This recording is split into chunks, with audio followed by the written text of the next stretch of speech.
In the summer of 2008, the embarrassing arrest of a member of America's most powerful family, the Rockefellers, made headline news. Clark Rockefeller had kidnapped his daughter, and the manhunt lasted several days. In my 30-plus year career as a prosecutor, I have never seen anything like this. But this story wasn't just one of a divorce gone wrong.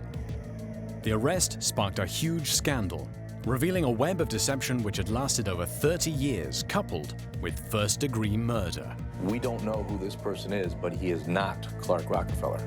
He's absolutely a dangerous man, but he's an intelligent, dangerous man.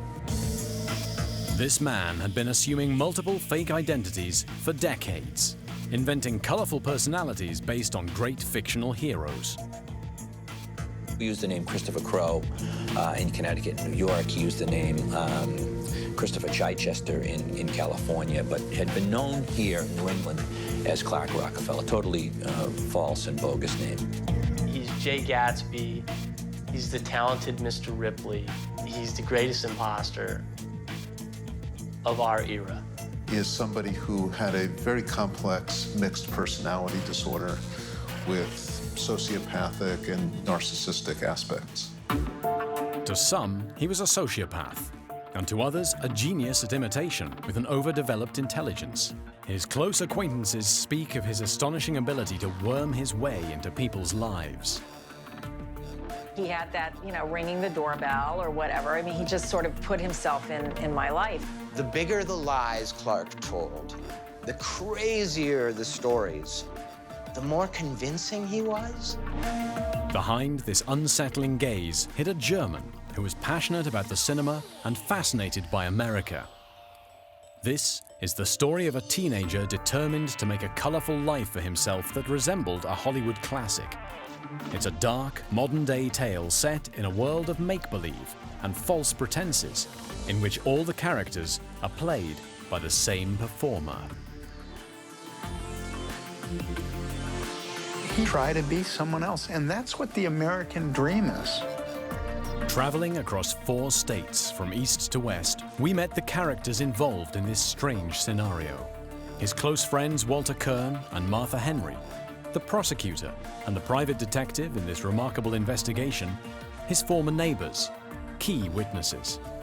They all have one thing in common: they were duped by the same person.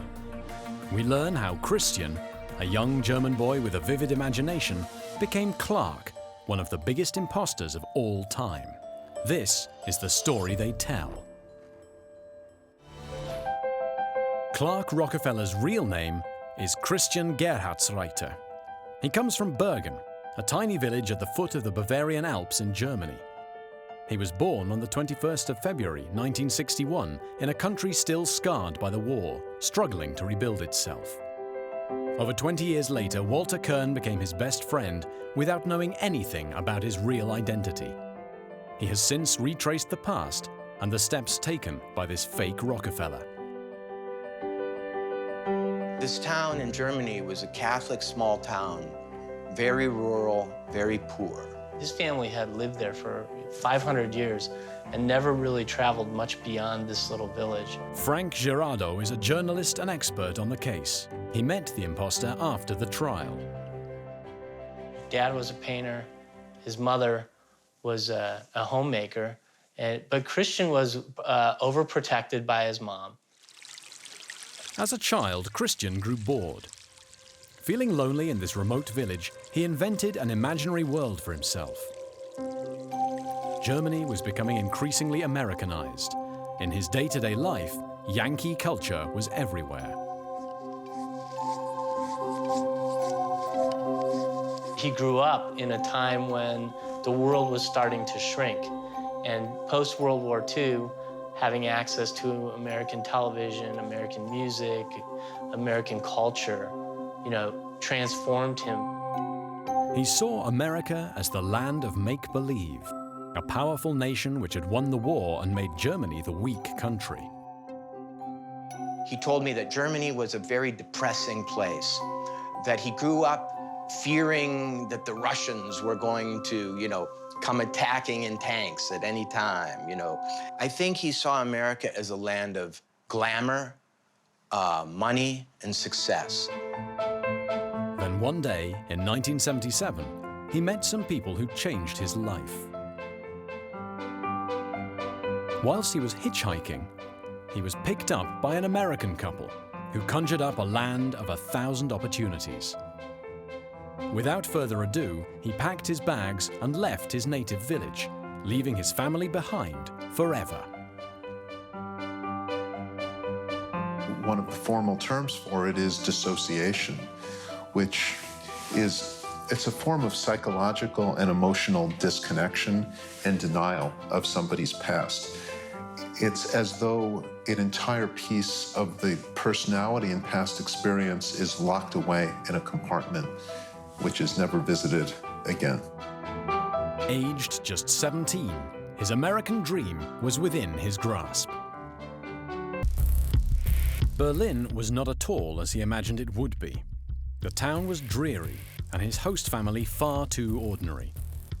The teenager's mood soon darkened, and he seemed to develop a monstrous ego.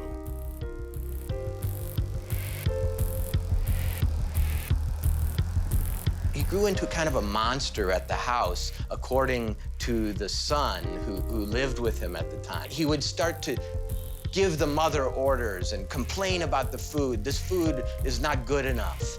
And he started, to become very offensive, very arrogant. At that time, he was saying he was a nobleman from Germany or the son of a very rich German. When we think of people with extreme or severe narcissism, we think of people who are very selfish, interested in inflating their own ego and importance in the world. They're often very weak, fragile, and inadequate people who use their narcissistic tendencies as a defense.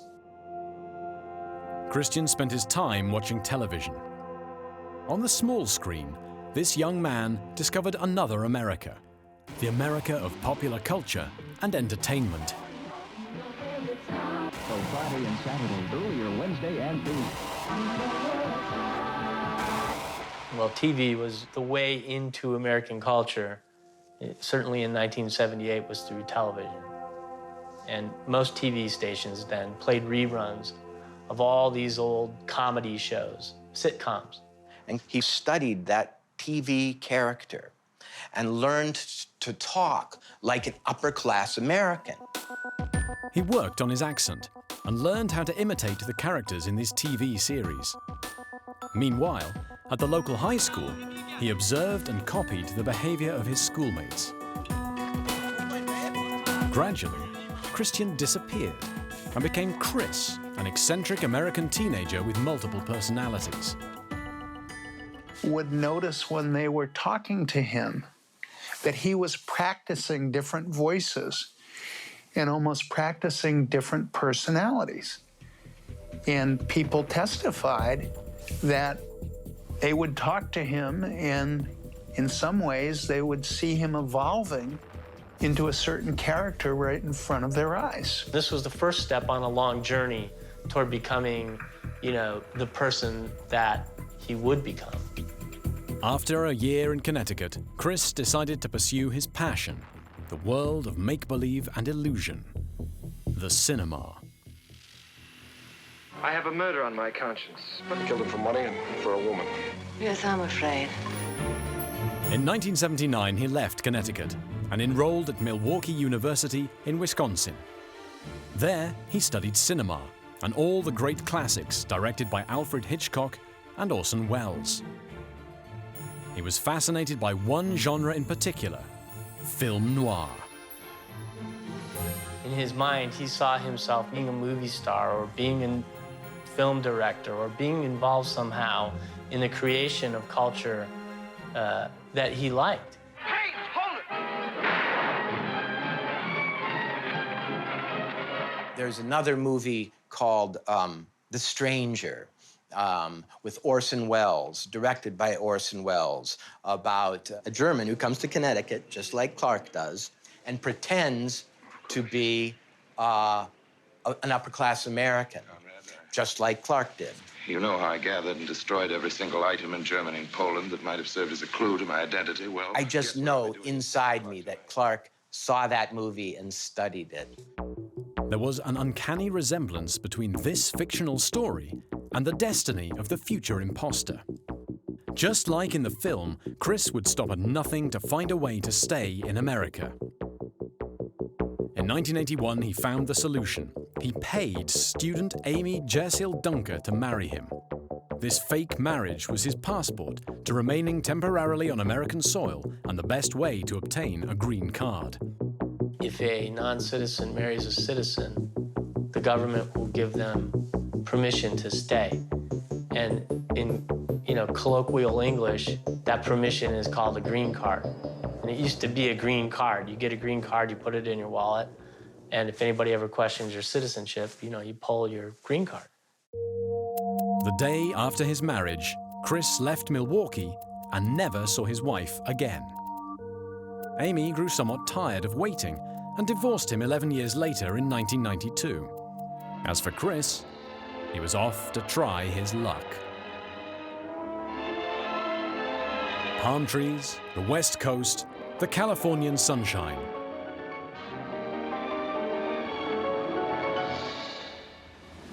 He was ready to create his first fake identity. In 1981, he settled on the West Coast. And Chris, despite not having a penny to his name, chose the richest suburb of Los Angeles, San Marino.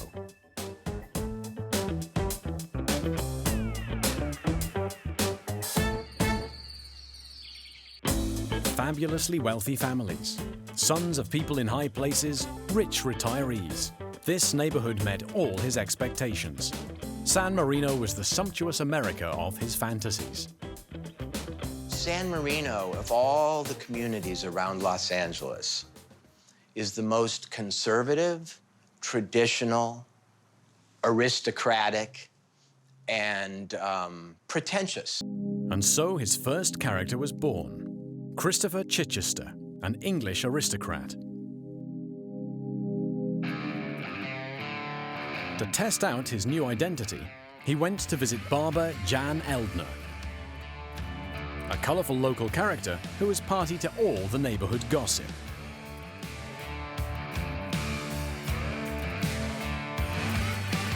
Chris come up to me and he had his haircut and we started to talk and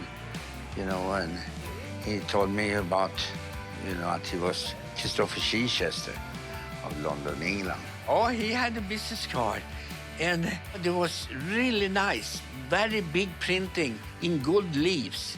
And he had an order from the royalty of England. So very impressive. Jan knew everyone here, especially the wealthiest male residents, so Christopher visited him every day.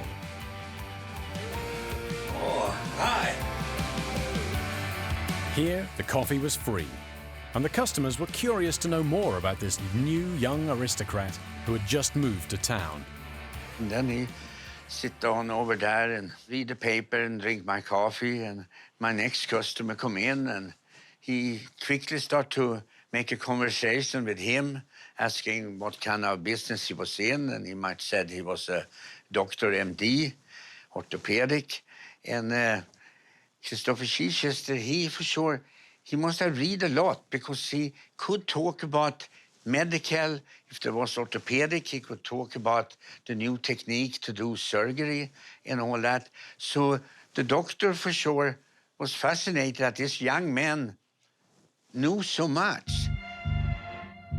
To master the art of conversation, Chris spent his time in this library, where he could study everything without spending a single dollar. He broadened his knowledge at an impressive rate. He studied the implements of being a cultured and erudite aristocrat. His methods soon bore fruit. Everyone was talking about this young aristocrat from a wealthy English family.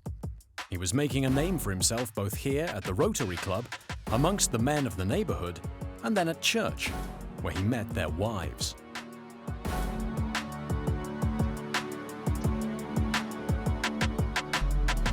To achieve his ends, he relied on rather old-fashioned seduction techniques. He was only 23, but he acted like, you know, he was maybe 40, 45. The way he talked, the knowledge he had, and he, you know, especially the women like him because he was very, you know, polite. The profile was always the same: rich, middle-aged, unmarried women. He would single out his prey and then go on a charm offensive.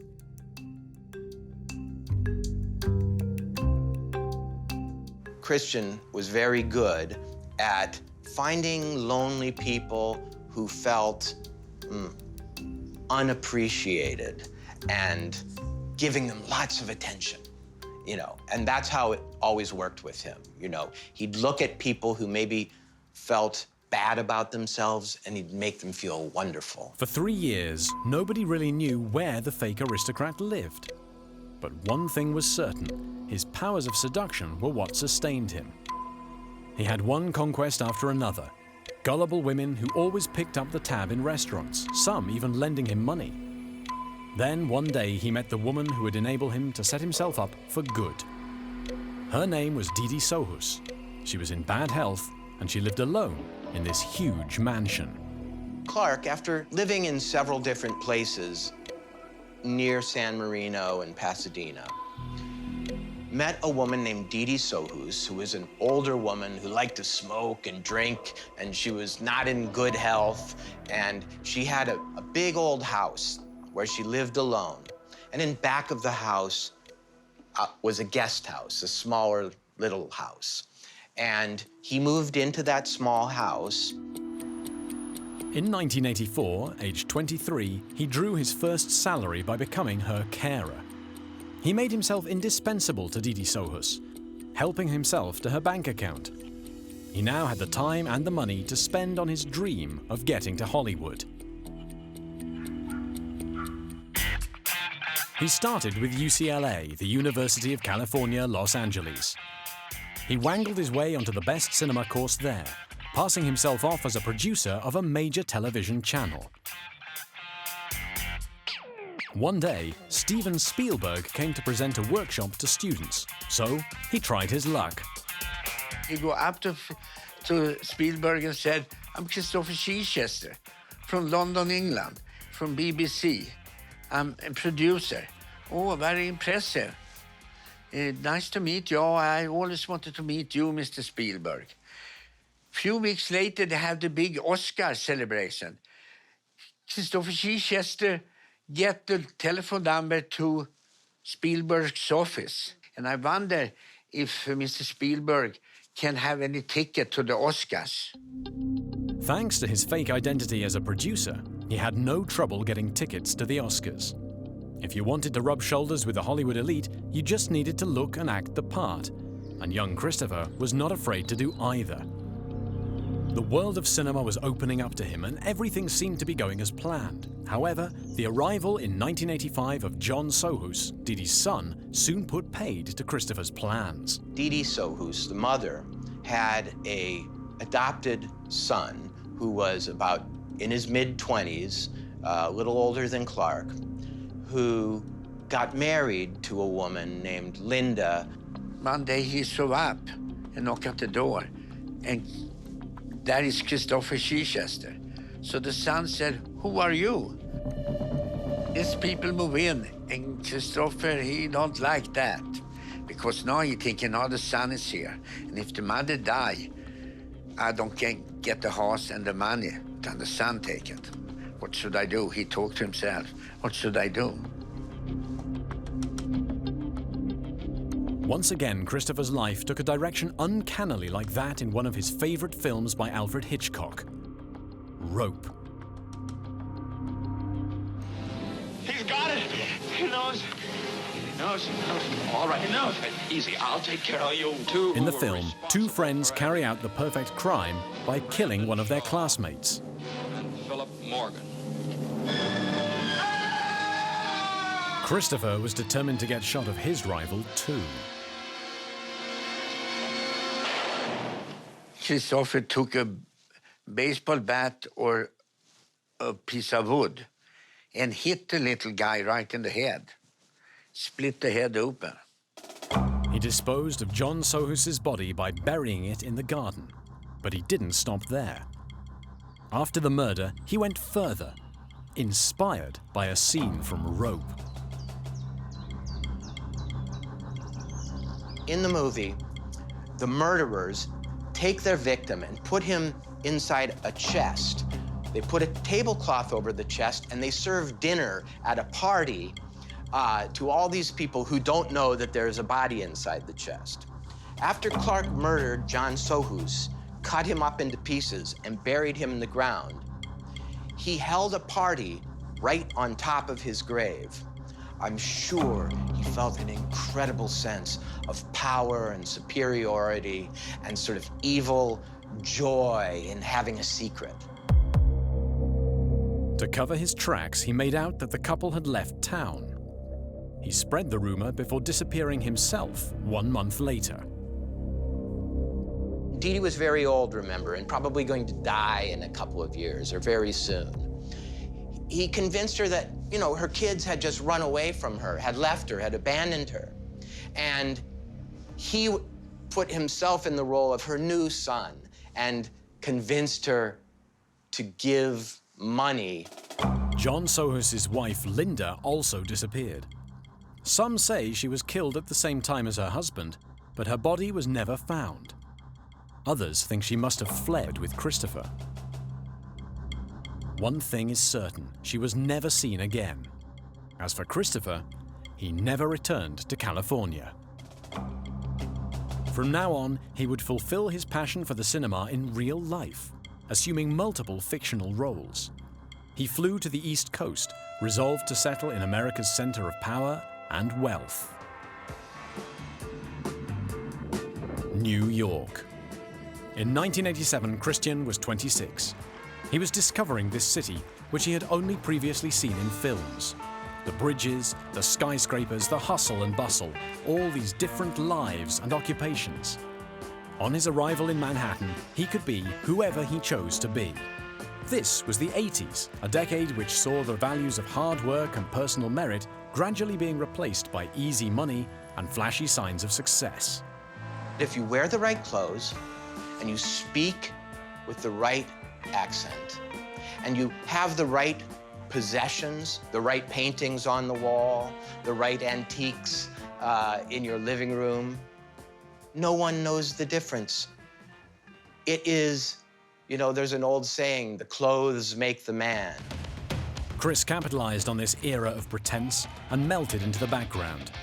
He settled into the south of Manhattan, surrounded by Wall Street's overpowering buildings, the imposing hand of George Washington symbolizing the country's economic power. Ronald Reagan was still president, and the economy was in the best shape it had ever been in. Wall Street was the new land of opportunity, accessible to all. Well, on Wall Street, especially back in those days, in the financial industry, it was like a club. It was made up of Protestant people from the East Coast, from certain families. This was the world he chose to infiltrate.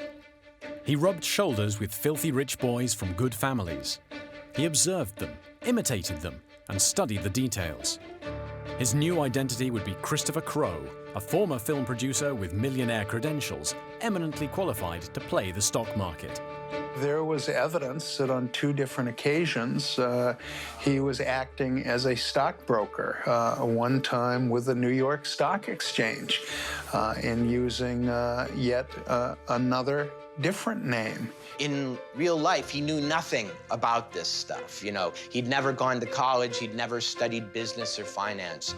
But through pretending to be, you know, this fancy person, and joining various social clubs, he was able to get these jobs. With neither experience nor qualifications, he disappeared into the anonymous world of Wall Street. Having once again schmoozed the right person, he was even employed as a bank manager. He managed a team of 15 people, earning $13,000 a month without arousing the slightest suspicion. His new persona, Christopher Crowe, was a success. Many people with these characteristics have an extraordinarily high IQ. Their intelligence and ability to read and learn is extraordinarily high. Christopher succeeded in this game of fake trader for 2 years before leaving the world of finance for an even more grandiose existence. After Hollywood and Wall Street, Christian had delusions of grandeur. He wanted to become one of the most important men in America. And in America, the symbol of ultra-powerfulness was the Rockefeller family. We don't have aristocracy in America, so what we have are, very, very rich people that made tons of money, particularly like 100 years ago or more, settling the country with railroads and banking and things like that. So the Rockefellers, it's associated with money and power. In some ways, just like the Hollywood fantasy and just like the Wall Street fantasy, there's something about the Rockefeller fantasy which is understandable for an outsider trying to create a new identity in American society. Rockefeller. You only had to mention the name and doors opened for you. Aged 28, he perfected this final persona, his masterpiece. He spent months gradually assuming the identity of this latest manifestation. He took more care of his appearance than ever before, reading and rereading a book on good manners. His personal Bible, the Preppy Handbook. It showed people how to dress and speak and so on like, upper-class Americans. And it was a joke. But he studied that book, I'm convinced, and used all the tricks in the book. He'd turn up the collar on his polo shirt. He didn't wear socks with his loafers, his shoes. He wore a certain kind of pants, a certain kind of hat. And I think he used that book as his Bible. He wasn't content with creating an identity. He invented a whole past for himself, placing together credible details from his date of birth to his first names. He studied the ways that actual Rockefellers looked. He wore a pair of glasses that was associated with a famous Rockefeller. James Frederick Clark Rockefeller was born, his grandest persona yet, and his best. He moved to Manhattan to 57th Street, to this building, which was quite modest at the time, but perfect for starting his new life as a young heir. Martha Henry was his next-door neighbor. When she met the young Rockefeller, she was as surprised as she was charmed. And he rang my doorbell. He just introduced himself and he said, I can hear that you like this type of music. I have some CDs I think you would enjoy. So that is clearly in New York, very atypical. Nobody goes knocking on someone's door and introduces himself. It's just is not done. I was thinking, is he a snoop or is he just a nice guy, who's naive? And doesn't know, he must be new to New York or something. I didn't know what to think. Martha was an art dealer in New York, a godsend for Clark, who saw this as an excellent way to become acquainted with collectors. One day, Martha's new neighbor showed up, asking her to come and value a few old masters he had hanging in his living room, a Mondrian, a Rothko, and a Pollock. When I said, well, where did you get them? And he said, well, my great-aunt Blanchette, who started that little museum on 53rd Street, MoMA, left them for me. And it seemed to me like from the date that she had died, and then to the date that he inherited the paintings, that was enough time for any kind of estate things to have happened. So it seemed clear that, well, that makes sense. Martha wasn't the only person to see these paintings. Walter Kern, who met him much later, still remembers the apartment, the works of art, and the extraordinary anecdotes which accompanied them. It was big, and it was leaning against the wall. And Clark said to me, "Do you know how Mark Rothko died? He committed suicide. He cut his wrists in his studio." And he pointed to the back of the painting and he said, "See these little brown stains on the back of the painting? That is the dried blood from Mark Rothko's body as he died on the floor." You know, what a story. That guy had balls. That guy was brave. I mean, he would tell a story that from anyone else would make you laugh, but he'd tell it with such passion and so, you know, confidently that you thought it might be true. As to whether these paintings were real or forgeries, the mystery remains. In those days, the art market was quite opaque, so theories abound about their provenance. There was a guy, a Chinese guy, who lived in Queens, who was able to duplicate Rothko's, Motherswell's, Pollock's. You could easily get a painting on consignment, you know, or on approval, especially if you're someone who everyone believes is a Rockefeller. You walk into a gallery, you're a Rockefeller, you like this painting, that gallery is definitely going to let you take it home and live with it. That doesn't mean that he necessarily even owned that artwork. It could have been on approval. At the start of the 90s, New York saw the art market take off. Everyone soon got wind of this Rockefeller who was supposedly starting a collection, but bizarrely, no one managed to get him to buy a single old master. Martha Henry tried to convince her neighbor to buy a Mondrian from her.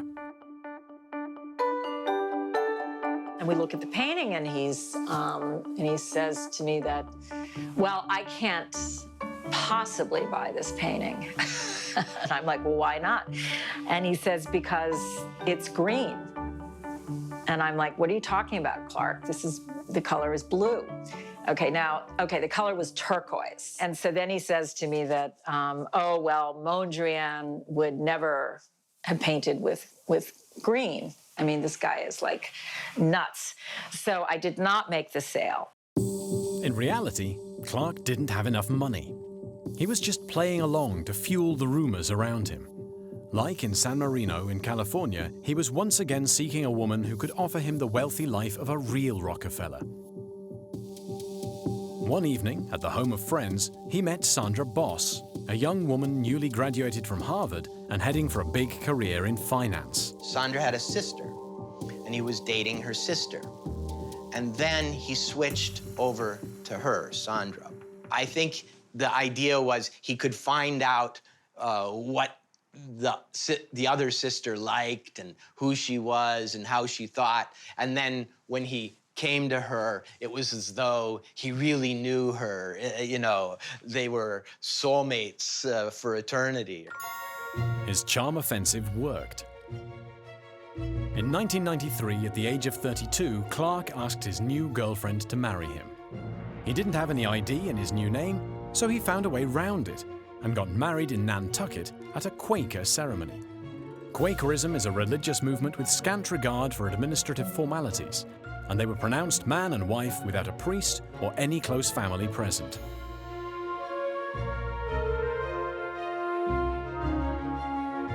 Back in New York, Clark managed to convince his wife that he was waiting on a sizable inheritance, which was still being processed.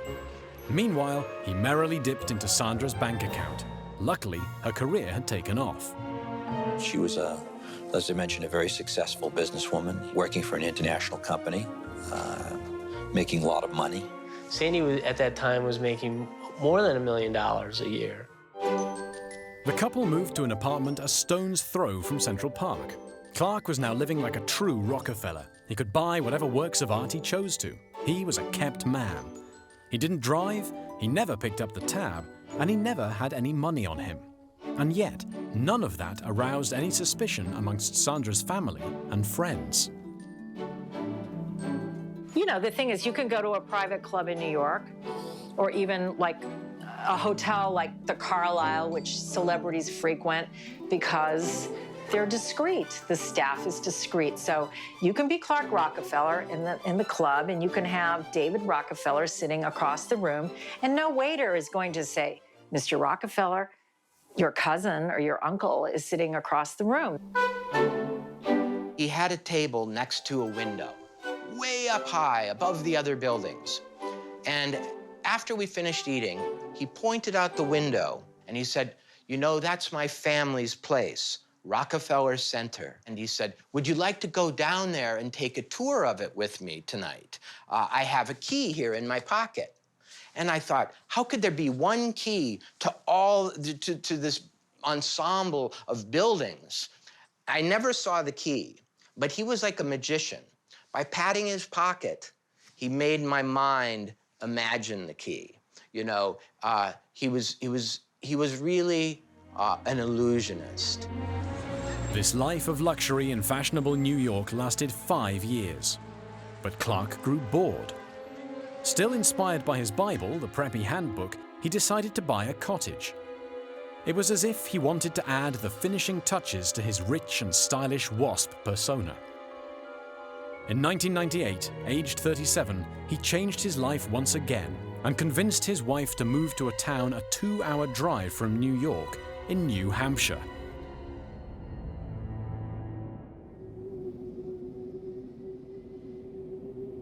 Cornish.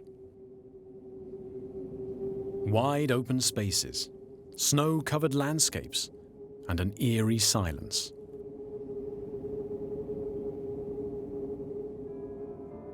In this serene setting, the couple found this huge colonial house. It was set in the middle of nowhere in this stark landscape and overlooked the river. The nearest house was several miles away. This was a quiet village of 1,600 inhabitants. Nothing out of the ordinary happened here. Clark reverted to type. He went on a charm offensive with his neighbors, starting with John Hammond, the local blacksmith. He was interested in making cider, and I make apple cider every fall, and he had been interested in that, so I got to know him, and I took him over some cider that I made, and we talked about apple trees. But here in Cornish, in a landscape reminiscent of where he grew up, something wasn't quite right. His usual techniques didn't seem to be winning over the locals. In this town, it's not who you are, it's what you are. You know, nobody really cares how much money you got or how famous you are. Are you a good neighbor?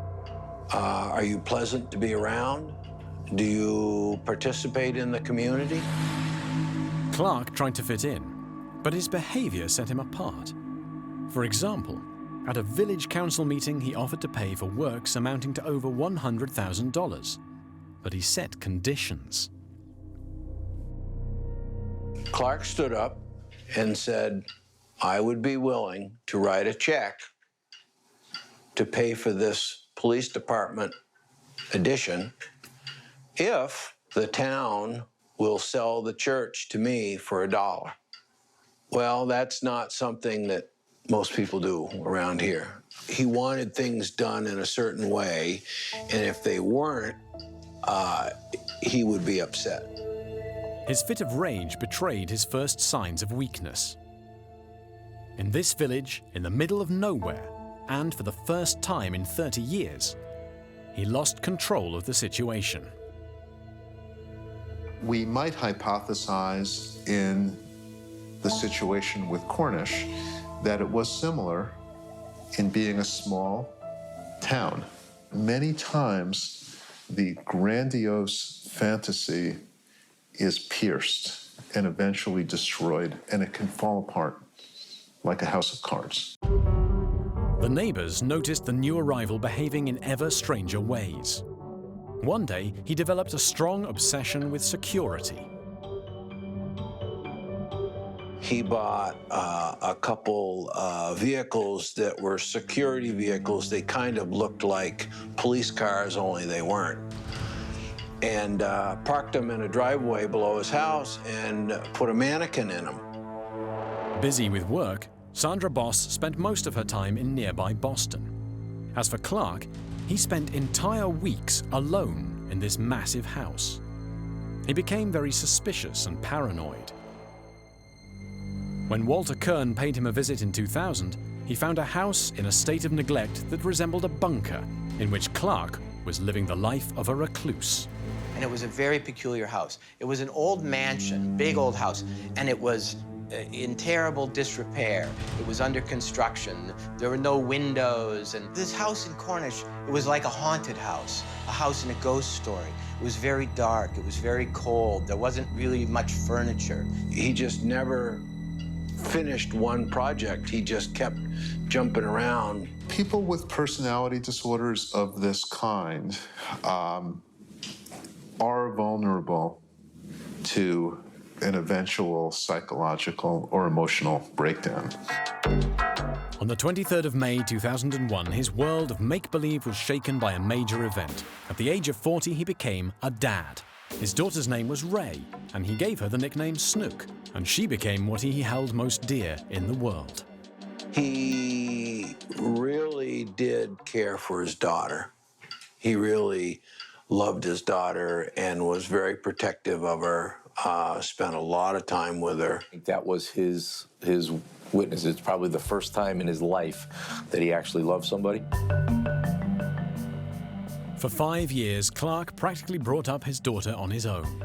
He was obsessed with her education and her intellectual capabilities. He treated her like a little circus performer, you know. Come here, show that you can speak, do this, do that. You know, it was clear that he wasn't just proud of her, but he taught her things and you know, wanted her to perform. In order to give her the best possible education, the couple left Cornish in 2006. It was in Boston that the final part of this incredible story played out.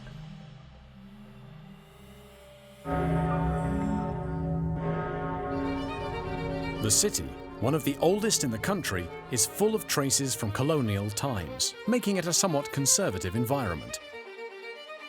The Rockefellers moved to a house in the city's smartest neighborhood, Beacon Hill, to this rather British-looking street.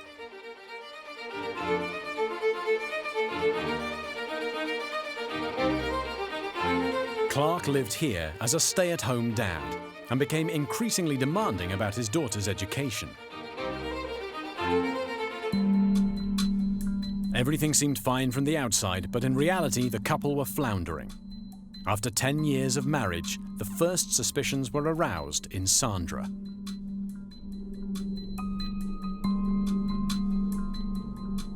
In 2007, she called on private detective Frank Rudowich to petition for divorce. The first findings of his investigation are astonishing. We couldn't find any information about Clark Rockefeller prior to 1993. In essence, it looked like he had been born as a 38-year-old individual. He told us that he was born on February 29th, 1960, in New York. We did find a Rockefeller. It wasn't him. Clark found out about the investigation and tried to send the detective off on the wrong track. He gave us enough information to have us chase down these leads, which would create time and force us to do this work. He always had an answer when we came up to saying that's not true. But despite his best efforts, his deception had been partly uncovered. Sandra was soon granted a divorce and sole custody of their daughter. She wants to be the only parent that has any interaction with their daughter. And that devastates Clark. She was the center of his whole life, the only thing in the world he cared about. And after the divorce, he would say to me, "Walter, I don't know how I can live now. I don't know how I can go on." He could have been off into the wind. He got some money from the settlement. He could have been in some other part of the world with a whole new identity, like he was going to try with the daughter. But he came back. There was no reason to come back. Clark had lost custody of his daughter, but he still had one final card to play. Soon, he'd be seeing his daughter again under the supervision of a social worker. During the long weeks spent on his own, Clark mapped out his plan. Clark knew this day was coming for months, and he made a lot of preparations for it. The preparations were essentially creating himself a new identity, using some of the money that Sandy gave him to buy a hideout in Baltimore, and then figuring out a way that he could kidnap his daughter. There actually was some genuine human emotion there, and that it came out toward a child. And that once a child was in the picture, the grandiose fantasies of Hollywood and Wall Street and being a Rockefeller broke down. On the 27th of July, 2008, Clark met Ray in the most open space in the city, Boston Common, surrounded by buildings and in full view of everyone. Children were playing, people were jogging. The park was the perfect place for a happy reunion between father and daughter. It was here, in this peaceful spot, that Clark Rockefeller was to commit the error which caused his whole life as an imposter to fall apart like a house of cards. The hours passed with Clark waiting for a moment's inattention on the part of the social worker.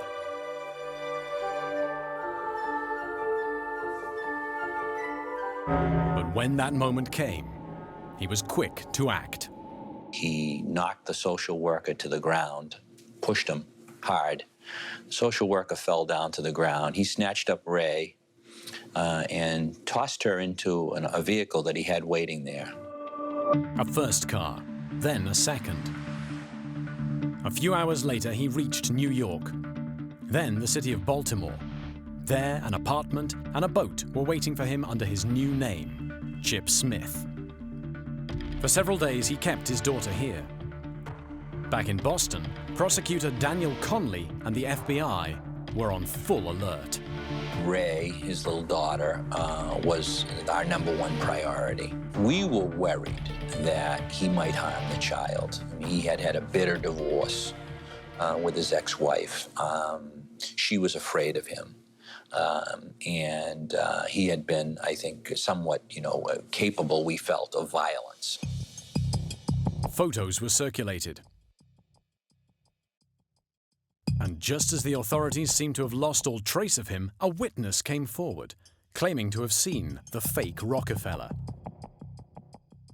A manager of the building, where he had recently purchased the apartment, recognized his face. Didn't recognize him as Clark Rockefeller, of course, knew him as Chip Smith, but informed the authorities. He owned a boat, a catamaran boat, which was moored in the vicinity, and so the ruse was to get him out by telling him there was a problem with the vessel. It was taking on water. That caused him to step out of the apartment, leave, little Ray in the apartment, and then they snatched him up and arrested him. It went down without any struggle or chase or anything like that. He complied with the police. The police didn't really know who they were dealing with, but fingerprint tests soon revealed his identity. They run the fingerprints through a national database, and they get a hit. And the hit says, hey, this is not Clark Rockefeller. This is a guy named Christian Gerhartsreister. He would tell authorities that, no, I am not Christian Gerhartsreister. I don't care what the fingerprints say. I'm Clark Rockefeller. People with this type of character structure in these circumstances usually do come to believe very deeply in their story. And they may lose access to previous memories of where they grew up, who the family of origin was. Clark Rockefeller, Christopher Crowe, Chris Chichester, and Christian Gerhartsreiter were one and the same person. Worse still, the man was a murderer as well as an imposter. The body of John Sohus had been found in 1995. Police in California had been looking for Chris Chichester for over 20 years. The police now revealed this web of deceit. When the lies came out, Walter Kern was in shock. I saw this news, and it was like the floor dissolved underneath me, and I fell down, into the middle of the earth. I couldn't believe it. I realized everything he'd said to me was a lie. Every moment we'd spent together had been theater. So not only had he fooled me, not only had he lied to me, not only was my judgment completely wrong, but the person I knew was probably a terrible, violent, cruel monster. On the 3rd of September 2008, after 30 years of deception and at the age of 47, Christian Gerhartsreiter was tried here in Boston for kidnapping his daughter. He pleaded insanity. The state tried to show that he wasn't suffering from any mental disease or defect that caused him not to know the difference between right and wrong. And his defense team put on an expert to say that he couldn't understand the difference between right and wrong and couldn't conform his behavior to the law. Ultimately, a jury agreed with the prosecution that he was sane at the time of the offense and found him guilty. He served his sentence here in Boston for 5 years before facing his second trial in March 2013, this time for murder. Christian is now 52. He's completely alone. His parents are dead, and no other member of his family has visited him in prison. He was given the maximum sentence of life imprisonment. Walter Kern followed the case, but it didn't provide all the answers. So after the trial, he visited his old friend. The memory of his final meeting with him still makes his blood run cold. What's the secret of making people believe in you, in a lie? And he looked at me, and he said, Walter, it's very simple. Vanity, vanity, vanity. I simply treat you like the person you hope you are, but are afraid inside that you're not. And you get addicted to that feeling of being important, and you think you can only get it from me. And so you keep coming back to me. In his own way, Christian Gerhartsreiter has fulfilled his ambitions in the world of make-believe. His life story was borrowed from films, from celebrities, and from the lives of those he met along the way. He's already inspired 3 books, and Hollywood studios have bought the film rights. Young Christian's dream of becoming a movie star might finally be within reach.